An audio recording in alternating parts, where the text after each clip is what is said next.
हर हर महादेव दोस्तों, मैं नवनीता वशिष्ठ। आज वैशाख मास की सभी को हार्दिक शुभकामनाएं। वैशाख मास बहुत ही पवित्र पावन मास माना जाता है।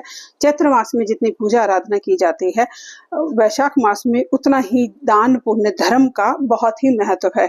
आप इस समय में, इस पूरे मास में कोई भी पुराण का आप पाठ शुरू कर सकते हैं। किसी पुराण का आप भगवत पुराण का या गीता पाठ या दुर्गा सप्तशती पाठ या दुर्गा देवी पुराण, कोई भी पुराण का आप इस मास में आरंभ कर सकते हैं, पढ़ना शुरू कर सकते हैं।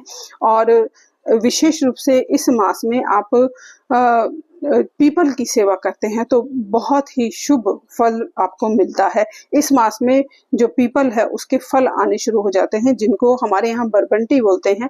आप उनका सेवन करना, उनसे पूजा करना शिव जी की बहुत ही श्रेष्ठ होता है। जितनी भी आपको पीपल का फल मिलता है, उतने फल से आप डेली शिवलिंग पर अगर चढ़ाते हैं अपनी किसी भी मनोकामना के साथ, तो वो आपकी मनोकामना अवश्य पूरी होती है। इसके साथ ही विशेष रूप से आज के इस पूरे मास में आप विष्णु की पूजा आराधना करें, आप पीपल की सेवा करें, पीपल को सींचे, पीपल लगाएं, क्योंकि पीपल एक ऐसा वृक्ष है जो दिन और रात दोनों समय में ऑक्सीजन देता है। इसकी बहुत ही बड़ी महत्ता है अपनी पृथ्वी पर। इसने पूरे पृथ्वी को संजो के रखा हुआ है और इसकी बड़ी महत्ता है, इसीलिए इसकी विशेष पूजा आराधना भी आज इस मास में की जाती है। वैशाख मास में विशेष रूप से और ज्येष्ठ मास में विशेष रूप से अगर आप पीपल की पूजा आराधना करते हैं तो आपके पितृ प्रसन्न होते हैं। आपको पितृ दोष है तो आपका वो दोष खत्म हो जाता है। आपकी कुंडली में कोई दोष है तो वो खत्म हो जाता है। आपके घर में मंगल कार्य बंद हो गए हैं तो मंगल कार्य होने शुरू हो जाते हैं। तो डेली आप पीपल पर जल चढ़ाएं। मीठे गुड़ का जल चढ़ाना बहुत ही श्रेष्ठ होता है।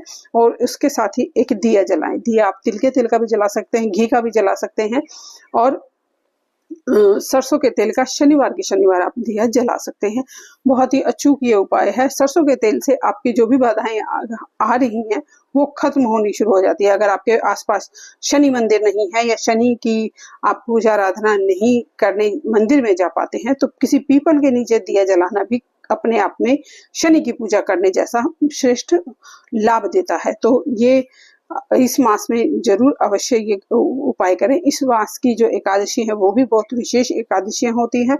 2 एकादशी इस मास में आएंगी, 2 अष्टमी इस मास में आती हैं, 2 चतुर्दशी इस मास में आती हैं, और 1 शिवरात्रि और 2 प्रदोष व्रत इस मास में आएंगे, जिसमें कि अमावस्या विशेष रूप से वैशाख मास की बहुत ही श्रेष्ठ होती है।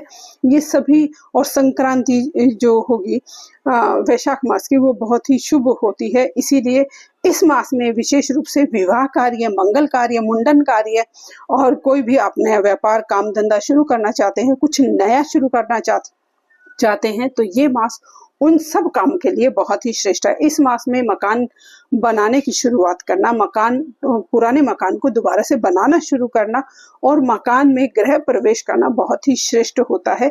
ये मास विशेष रूप से बहुत ही पवित्र और पावन मास माना जाता है, जिसमें कि सांसारिक आदमी कोई भी विशेष कार्य आरंभ कर सकता है और उसको 1000 गुना फल मिलता है। और इस मास में अगर आप कोई भी मंत्र तंत्र सिद्धि साधना करना चाहते हैं तो उसके लिए भी ये बहुत ही विशेष उपाय है, विशेष मास है। और तो अपनी किसी भी मनोकामना के लिए आप ये उपाय कर सकते हैं। वैशाख मास आपके लिए शुभदायी मंगलदायी हो, इसी भाव और विश्वास के साथ धन्यवाद दोस्तों। नमस्कार।